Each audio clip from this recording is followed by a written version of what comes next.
Hiya.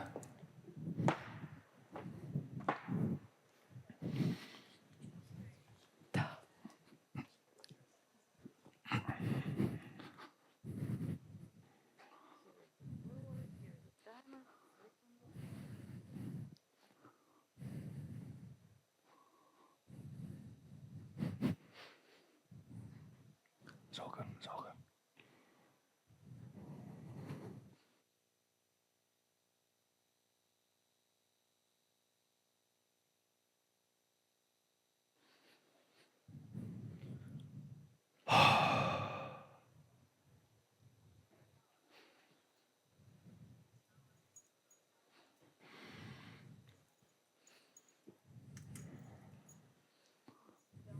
I have found someone else. That was the last message I ever read from the woman I love most. In a matter of seconds, the small amount of hope that I was clinging onto was shattered into 1,000 pieces. I was on the brink. She meant everything to me. I had nothing left to give.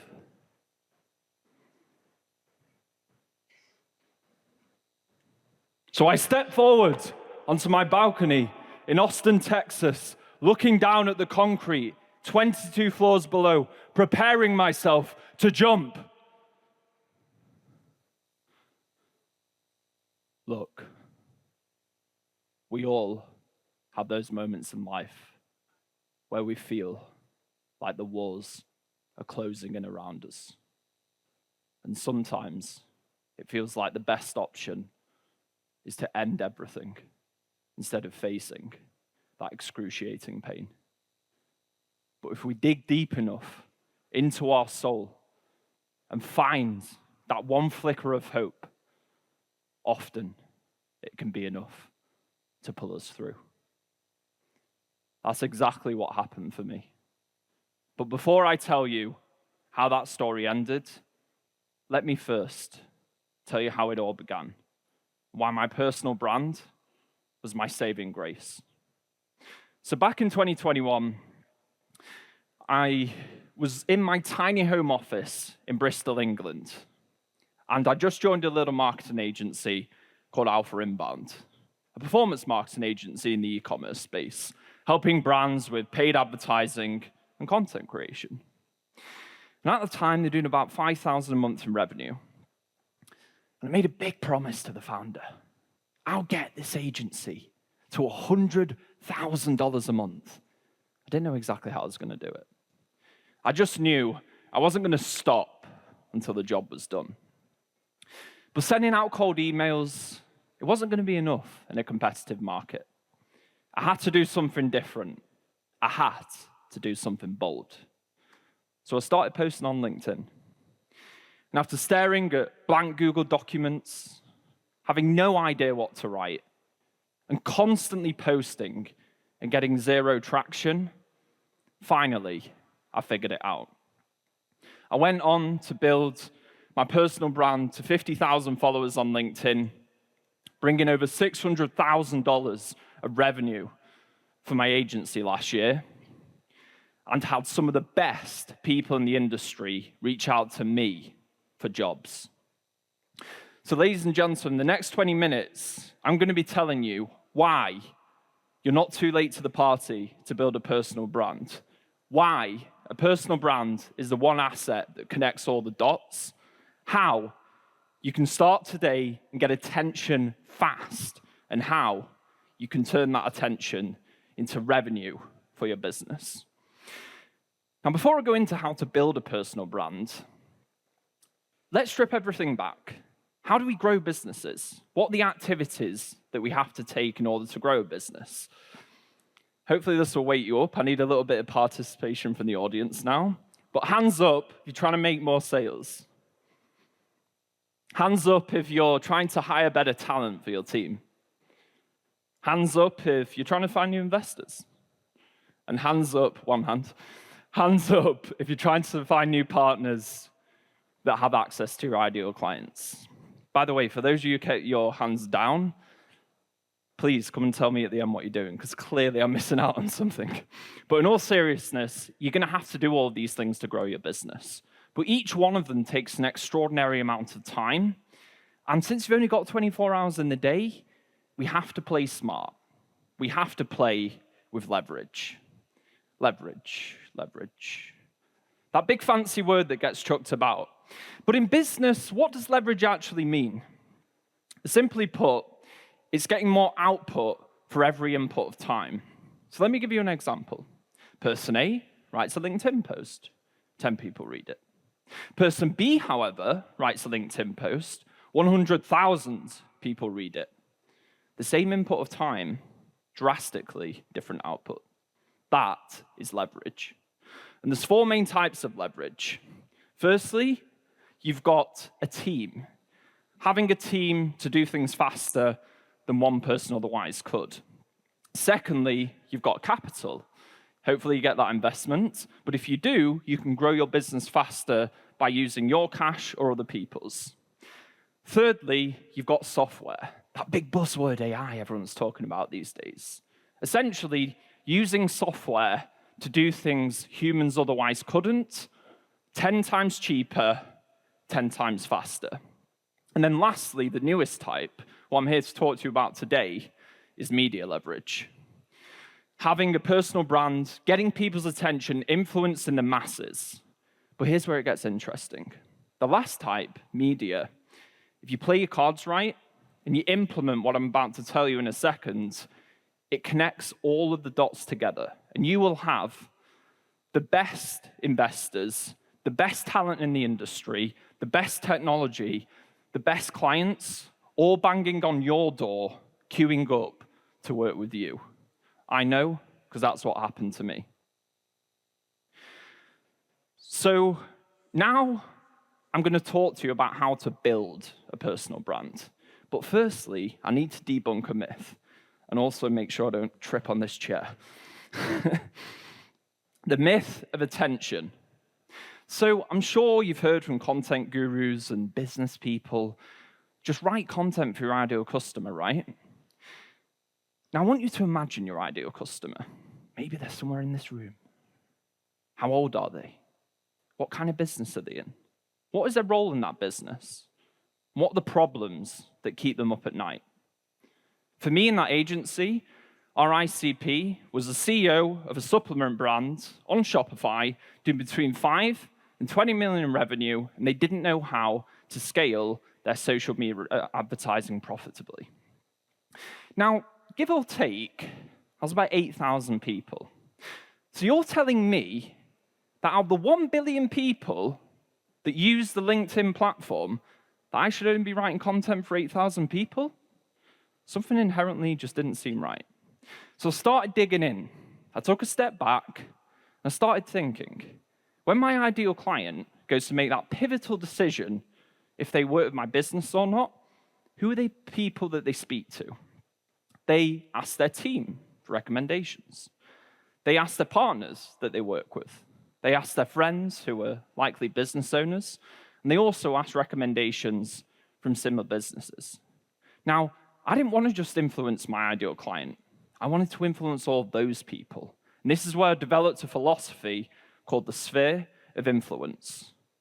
Essentially, when my ideal client goes to ask those questions, the same answer comes back every single time. Nigel Thomas, Nigel Thomas, Nigel Thomas, Nigel Thomas. The idea is planting a seed with everyone your ideal customer's sphere of influence, so you become the answer every single time. So now I've got that out of the way, let's actually talk about how to get attention. So after posting 700 times on LinkedIn, getting over 10 million impressions all organically, I boiled it down into 6 key things you need to focus on and the action items so you can get started today. It doesn't matter if you're posting on LinkedIn, YouTube, or Instagram. Getting attention is always the same. It's about understanding the core underlying principles of human psychology. So number one, authority and social proof. Now, as humans, we are creatures of survival. When presented with different options, we will always take the one with least likelihood of failure. Let me ask you a question. When was the last time that you bought a product on Amazon with a 1-star review? That's the point. We go with what looks safe. So how can we maximize safety with our content? By tapping into authority sources and backing up our experience of social proof. And the best way to do that is with numbers. So in this example, I look back through my career and saw through the teams I've managed to spend $100 million on advertising.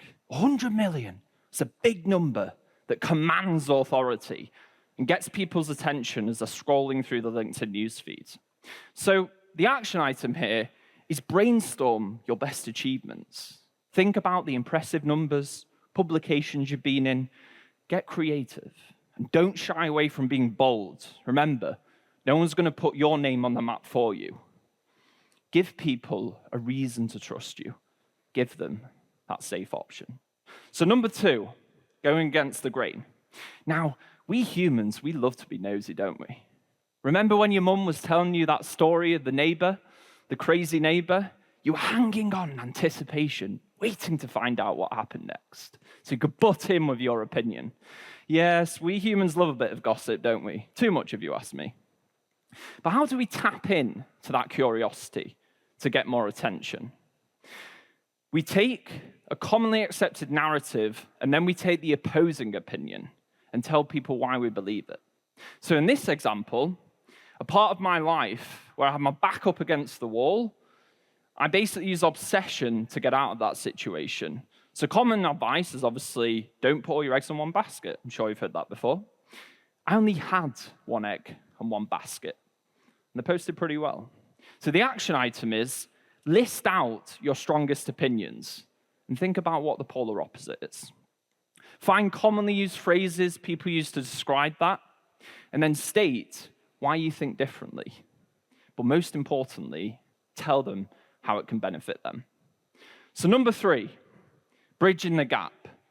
Now, in human evolution, the only constant is change. That's why we're all here today. We're not sat around in caves wondering where our next meal is coming from. We always want to better ourselves. So if you can relate to someone's current situation, and then paint the picture of their desired situation and bridge the gap, they will listen to you. So in this post here, in a dark moment of my life, in 2019, I was $50,000 worth of debt. Current situation. It wasn't a good one. And then I related it to the desired situation where I was then the CEO of a marketing agency. So this is a really important one, the action items. But ask your clients about their current situation and get you or your team to watch back through your sales calls. Think back, if you don't have clients, to where you were 1 year ago. What were the problems that really kept you up at night? Where do your clients want to be? Then write content using that exact language and then give people a bridge to their desired situation. And the best way to give people a bridge is by using a step-by-step process, which is number 4. So people don't care how much you know until they know how much you care. And the best way you can show them that care is by saving them more of their most important asset, which is time. So if you lay out a step-by-step process which is easy to follow, you'll not only save their time, get more attention, you'll also gain their trust, so when they need someone to help solve their next problem, they'll come to you, and they'll probably pay you pretty handsomely for it. So in this example, I look back through all my experience on the sales side, whether it's cold email, LinkedIn, whatever it was, and saw how I was taking e-commerce brands to high-paying clients. I then broke everything down into a simple step-by-step process, 9 steps that any service-based business could implement. So the action item here is reverse engineer how you solve problems for your clients, either you or your team, and break down the process. into extremely simple steps that even a high schooler could understand. List them out with original subtitles because it'll make you stand out more. And then start posting it so people can implement it. And most importantly, get the same result as you did. So you can earn that trust and they'll come back to you. Number 5, this is my personal favorite. Sharing personal stories. 50,000 years. That's how long humans have been communicating via stories. So it's safe to say it works. But telling good stories, that's rare. And the best way to stand out is to be vulnerable. People love supporting an underdog, someone on their hero's journey. So in this example, as I already alluded to, I lost the woman I loved most. And I opened up about it on LinkedIn. And still to this day, I have people come up to me telling me how much they appreciated that and how much trust I developed with them and related to them. So the action item is using the hero's journey framework, map out the key events in your life. Break down each one into a separate story, but focus on the struggles. And then tell people either the moral of the story or the solution you've used to break through. Because remember, even though it's your story, it's about them, not you. So number 6, wrapping all of these things together, is what do you actually spend your time doing when you're writing content? Like, those 5 techniques are all good and well, Nigel, but I want to write some content. I want to get attention now. So David Ogilvy was known as the godfather of advertising, and he once said, on average, 5 times as many people read the headline as read the body copy. So when you've written your headline, you spend 80 cents out of your dollar. So the action item is using the 5 techniques that I've already talked about: social proof and authority, going against the grain, bridging the gap, step-by-step processes, sharing personal stories. Spend at least 50% of your time on just the headline, and that will get you more attention. But let me make it easy for you. Let me share an example. So this is a bad headline. I successfully scaled a marketing agency. This is what I do to fix it, to get more attention. I scaled a marketing agency from 80,000 to 1.2 million in less than 12 months by implementing these 7 key steps. So, I've not got that much time today, but I just wanted to share 3 more, the biggest undervalued strategies that helped me build my personal brand.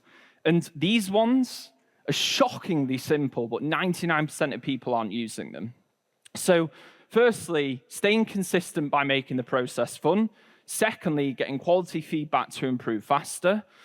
And they all say number 1, but thirdly, tap into each other's media leverage. So number 1, stay consistent by having fun. Now, I'm sure a lot of you know Mr. Beast. He's only the world's biggest content creator right now. But what a lot of you don't know is the biggest thing that Mr. Beast credits his success to. So back when no one knew who he was, he had a small friendship group. They used to jump on Skype calls together, engage in each other's content, have competitions to see who could go viral fastest, and collaborate and tap into each other's audiences. More on that in just a second. Look, building a personal brand, it takes a long time. It is the one asset that connects all the dots eventually, but at the start, you've got to do a lot of work. So if you can make the process fun by finding other people on the same journey as you, you won't see it as a chore. And one day, you'll wake up with 50,000 followers with an asset that connects all the dots. So the second thing is getting quality feedback. Now, Elon Musk once said, a good critique is worth its weight in gold. You need to get feedback on your content, your personal brand, but only from the right people.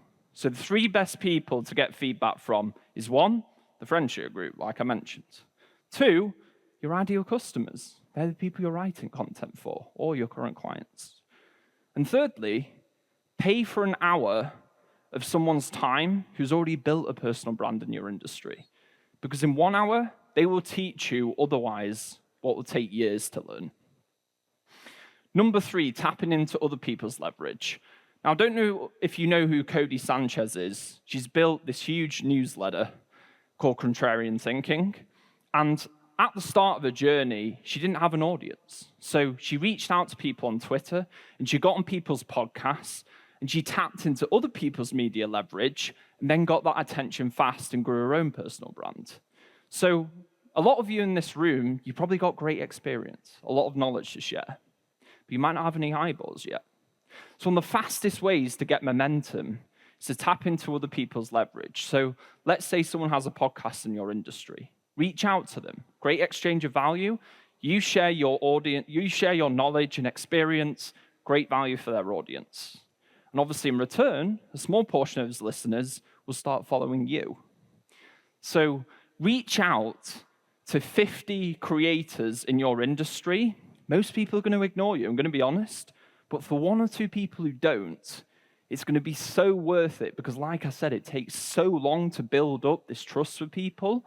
You'll gain momentum so much faster. So just do the work. Now, I could go on and on. There's so much to this stuff. But I just want to share the last thing, and I have saved the best till last. And this is actually mindset and setting expectations. So I want you to imagine a boomerang, one of those weird-looking Australian things that people chuck around the local park.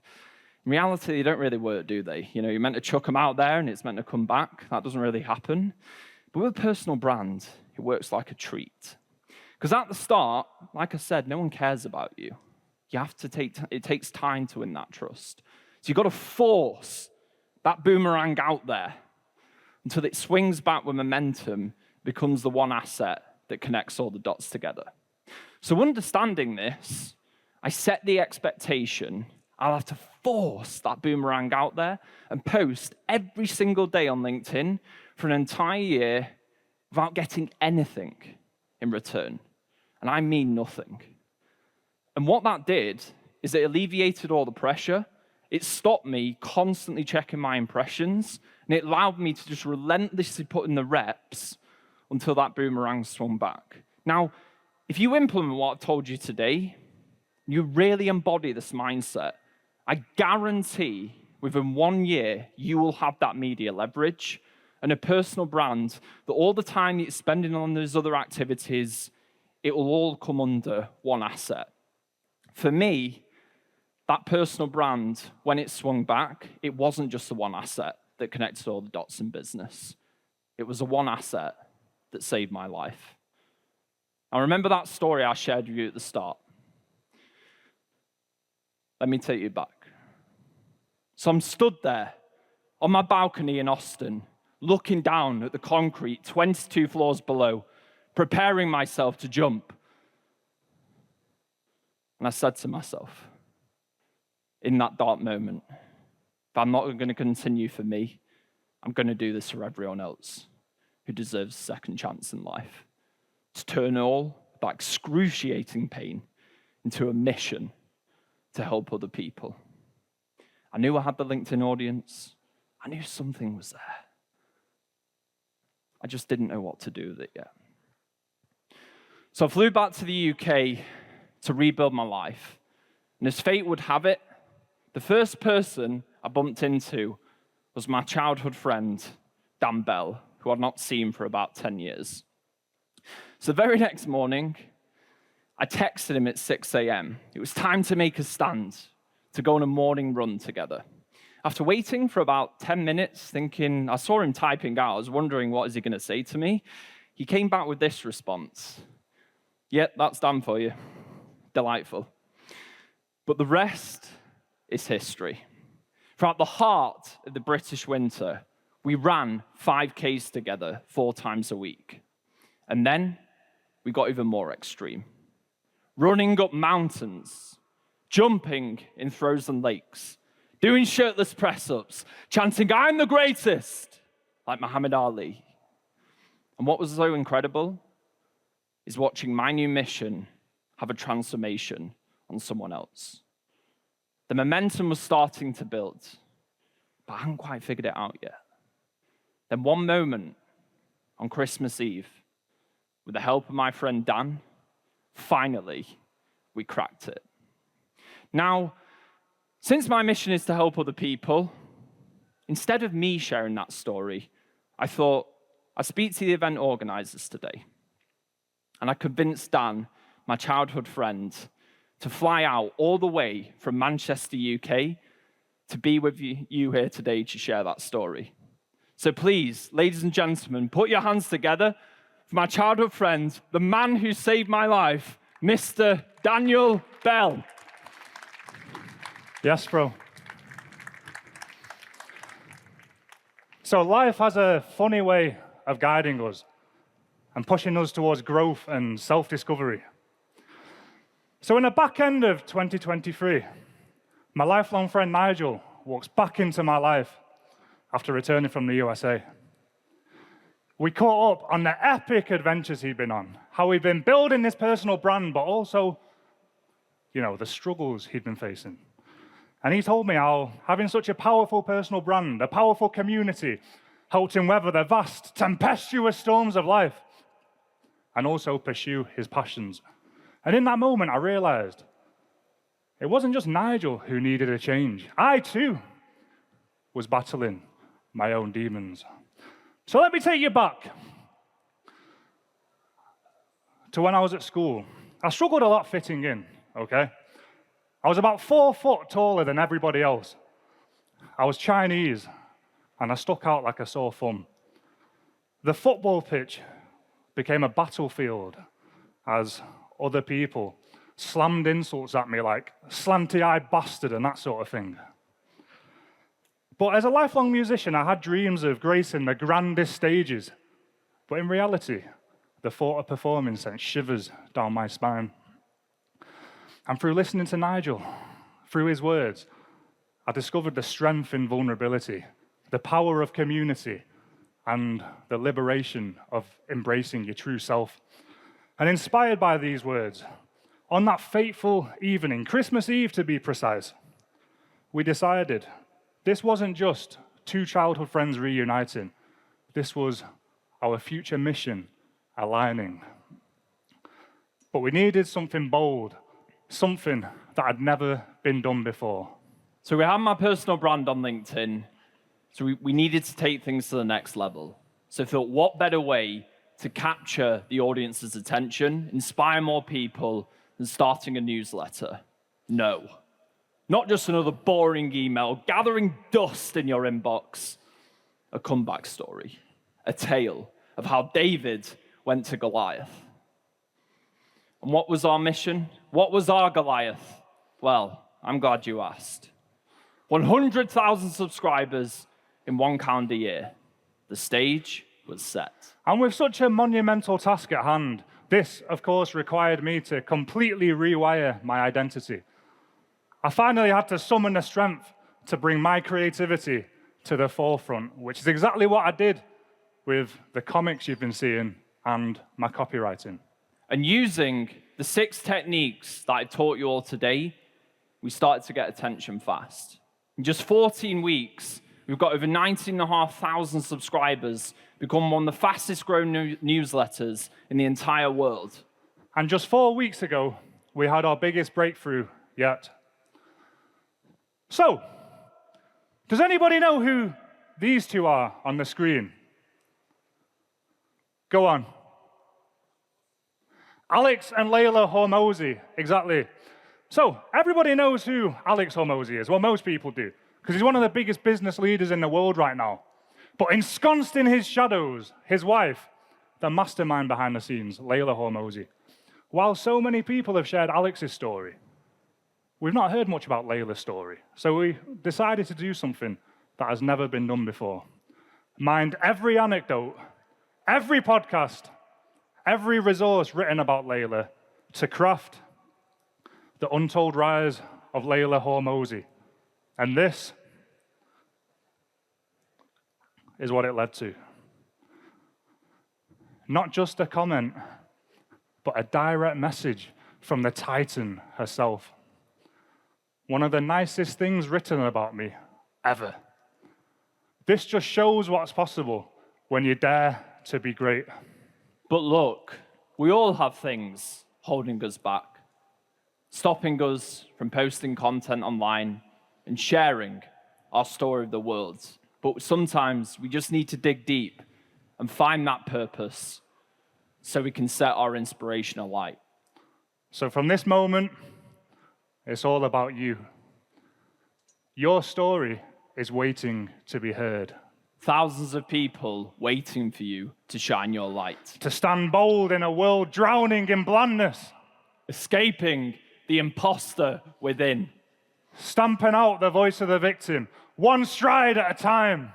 Working in the dark, knowing you're bringing greatness into the light. With a conviction through insatiable preparation. Become the man or woman in the arena. The time is now. But remember, just 14 weeks ago, we were two of your everyday Davids, sat in a WeWork office, bringing this newsletter to life. But dreaming like giants and fighting like underdogs with self-belief as our sling. Now we stand before you on stage at Balkan eCommerce. And just think, 1 year from now, it could be you, sharing your story on stage with the world. The journey of 1,000 miles starts with one single step. So keep dreaming like a giant. But fight and believe in your dreams like a goddamn underdog, baby. The end. Yeah.